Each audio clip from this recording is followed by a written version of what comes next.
Sekarang kita lanjutkan biodiversity, keanekaragaman hayati, bagian yang kedua.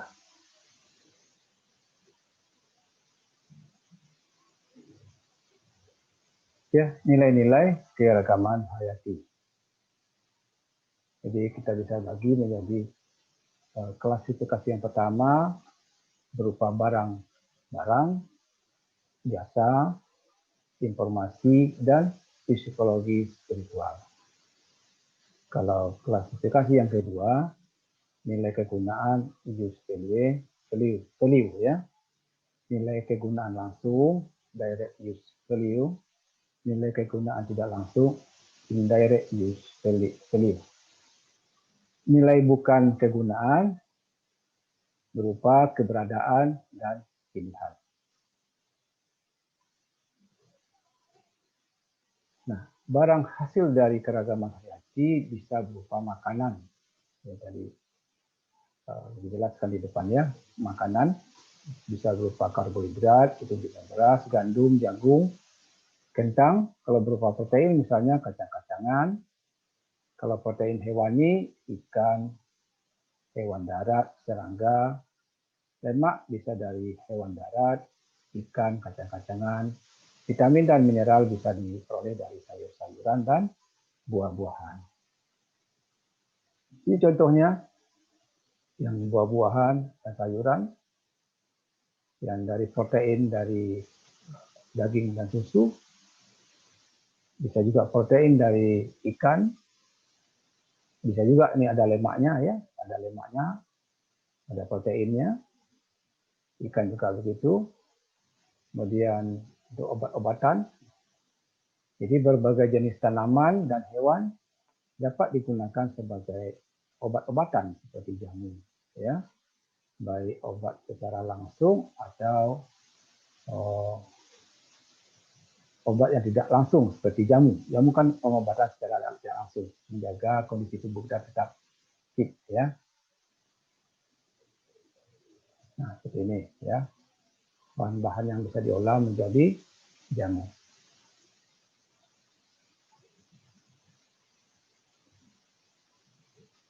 Sedangkan pengobatan modern banyak menggunakan bahan dari hewan, tapi ada juga yang dari tanaman. Serat itu bisa digunakan membuat kain, ya, kapas, kapuk. Kemudian untuk membuat kertas dari kayu yang lunak, pisang, ya, bisa juga karena yang diambil seratnya. Dan untuk bahan bakar, pohon dan serdu, ya. Kemudian untuk bangunan jenis-jenis pohon tertentu. Ini kapas, ya. Nah, ini kapas, tapi ini bukan tumbuh di Indonesia, ya. Kapas seperti ini. Kemudian kayu, bisa juga jadi kayu bakar dan sebagainya. Ini kayu digunakan untuk bahan bangunan. Nah, selanjutnya kita akan bahas jasa keragaman hayati. Ini yang pertama. Pertama, untuk menjernihkan udara. Jadi tanaman dapat menyerap polusi seperti CO2 dari udara dan diubah menjadi karbohidrat dan dihasilkan lagi oksigen. Ya. Nah, selain menjernihkan, juga membuat udara menjadi lebih sejuk. Seperti ini. Jadi kalau kita berteduh di bawah pohon ini pasti di sewaktu panas, ya, ada matahari, pasti lebih sejuk di bawah sini. Selain karena terlindung dari sinar matahari, juga karena banyaknya oksigen yang diproduksi oleh tanaman ini karena proses fotosintesa. Penjernihan air. Nah, jadi lahan basah yang memiliki tanaman air dan mikroba dapat menjadi instalasi penjernihan air secara alami. Di beberapa kota di dunia, pemerintah kota merekonstruksi lahan basah untuk menjernihkan air dan untuk isi ulang air tanah. Kita lihat gambarnya. Seperti ini ya. Ini tanaman-tanaman yang bisa menjadikan air.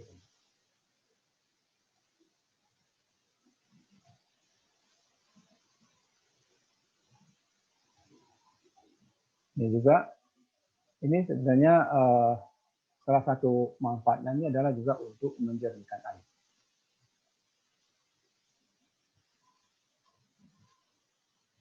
Selanjutnya penyubur tanah. Hewan pemakan seresa, jamur, bakteri itu bisa juga berfungsi untuk pengurai, sebagai pengurai, ya, pengurai biomasa dan mengembalikan unsur hara ke tanah. Nah, hewan-hewan tanah misalnya cacing dapat memperbaiki porositas tanah. Jadi supaya bisa nitrogen bisa masuk, ya, dan menambah unsur hara tanah. Beberapa jamur dan bakteri bersimbiosis bekerjasama dengan tanaman untuk meningkatkan kesediaan hara. Ya, contohnya seperti ini jamur, ini bisa menjadi pengurai. Nah, ini kita pernah dicoba nih ya, menanam jamur di bekas tandan kosong kelapa sawit. Nah, ternyata jamur itu bisa menguraikan serat-serat dari tandan kosong tadi, diputus-putusnya, ya, diuraikannya.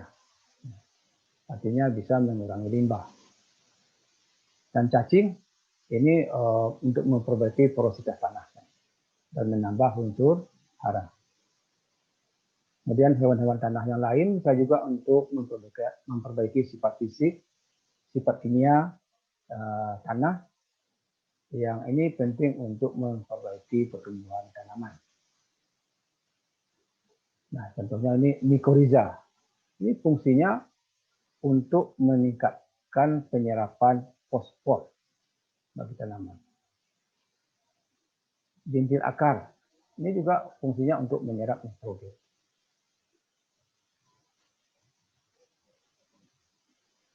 Jasa keragaman hayati bagian keempat ini ya. Penyerbukan. Jadi berbagai jenis serangga, burung, kelelawar itu berperan dalam penyerbukan bunga, ya. Dan ini sangat menentukan bagi produktivitas buah-buahan. Kemudian hilangnya hewan-hewan penyerbuk akan menurunkan produktivitas tanaman.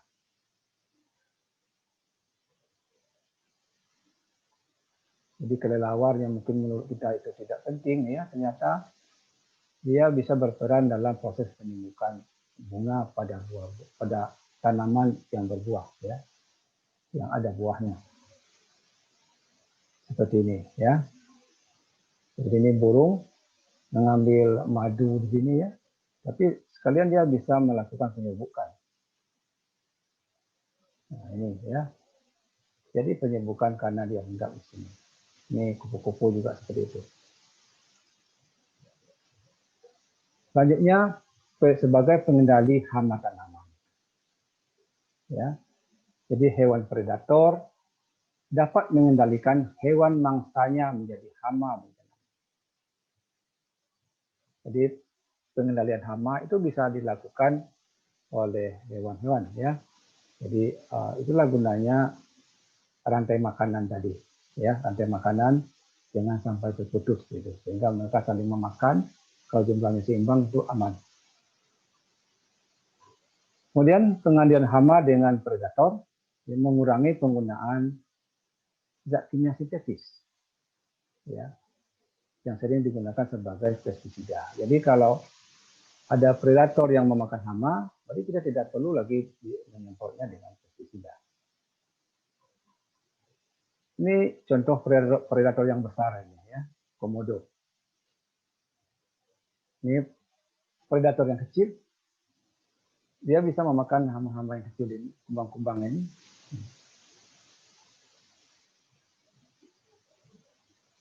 Selanjutnya, nilai keragaman hayati dilihat dari informasi, ya, aspek informasi. Sumber daya hayati yang beragam merupakan sumber pengetahuan dasar maupun terapan bagi ilmu pengetahuan, seperti bidang biologi, bidang kimia, bidang fisika, bidang farmasi, dan kedokteran. Ya, ini nggak perlu kita jelaskan lagi ini ya. Kalau farmasi itu adalah untuk pengobatan ya, maka banyak diambil dari hewan dan tumbuh-tumbuhan. Nah ini ya. Kemudian nilai keragaman hayati dilihat dari psikospiritual. Jadi untuk keindahan ya. Jadi kalau lingkungan yang indah, cantik, bersih, hijau itu tentu sangat menyegarkan ya pandangan atau pikiran. Bisa juga untuk aspek spiritual.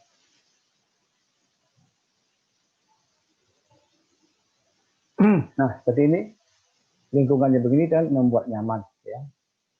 Sejuk, dingin ya, hijau. Nah, ini ya. Tanaman bunga ya. Sekarang sudah banyak nih di Provinsi Bengkulu ada lokasi-lokasi wisata yang mengembangkan wisata seperti ini. Nilai intrinsik keragaman hayati. Nah, jadi spesies memiliki hak untuk hidup dan dihargai, itu yang penting. Yang penting itu. Walaupun spesies tersebut secara langsung tidak ada manfaatnya bagi kita. Itu tidak boleh dimusnahkan karena itu akan mengganggu rantai makanan, jaring makanan. Kalau rantai makanan terputus, maka nanti akan timbul wabah-wabah tertentu. Karena mereka saling memakannya tidak seimbang lagi. Oke, ini bagian yang kedua. Nanti kita akan lanjutkan.